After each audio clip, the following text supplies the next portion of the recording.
नमस्कार दोस्तों।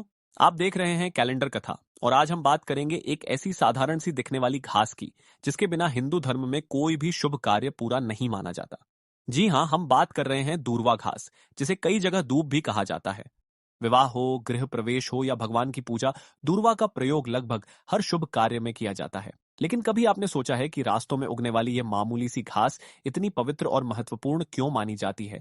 धार्मिक मान्यताओं के अनुसार दूर्वा घास की उत्पत्ति बहुत प्राचीन समय से मानी जाती है। एक कथा के अनुसार जब देवताओं और असुरों ने मिलकर समुद्र मंथन किया था, तब अमृत निकलने के दौरान कुछ बूंदें पृथ्वी पर गिरीं और वहीं से दूर्वा घास का प्रकट होना माना जाता है। इसी कारण इसे अमृता, पवित्रता और शुभता का प्रतीक माना जाता है। यही वजह है कि पूजा पाठ और मांगलिक कार्यों में इसका विशेष महत्व बताया गया है। एक और प्रसिद्ध मान्यता भगवान गणेश जी से जुड़ी हुई है। कहा जाता है कि एक बार अनलासुर नामक असुर ने तीनों लोकों में आतंक मचा दिया था। तब भगवान गणेश ने उसे निगल लिया, लेकिन इससे उनके शरीर में अत्यधिक गर्मी पैदा हो गई। उस समय आर्षि मुनियों ने भगवान गणेश को दूर्वा घास अर्पित की, जिससे उनकी पीड़ा शांत हो गई। तभी से भगवान गणेश को दूर्वा अत्यंत प्रिय मानी जाती है और उनकी पूजा में इसे चढ़ाना शुभ माना जाता है। दूर्वा की एक और खास बात यह है कि इसकी पत्तियां अक्सर 3 भागों में होती हैं। कई लोग इसे सृजन, पालन और संहार के प्रतीक के रूप में भी देखते हैं। इसलिए पूजा में दूर्वा चढ़ाना देवताओं के प्रति श्रद्धा और पवित्रता का प्रतीक माना जाता है। अब बात करते हैं दूर्वा से जुड़े एक सरल उपाय की। मान्यता है कि यदि जीवन में बार बार रुकावटें आ रही हों,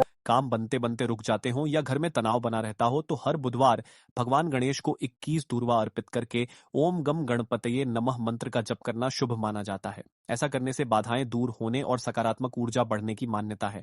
तो दोस्तों, अब जब भी आप पूजा में दूर्वा चढ़ाएं, तो याद रखिए कि यह सिर्फ एक साधारण घास नहीं, बल्कि श्रद्धा, पवित्रता और शुभता का प्रतीक है। अगर आपको यह जानकारी अच्छी लगी हो तो कमेंट में एक बार राधे राधे जरूर लिखें और ऐसी ही रोचक धार्मिक कथाएं और जानकारी पाने के लिए हमारे चैनल कैलेंडर कथा को जरूर सब्सक्राइब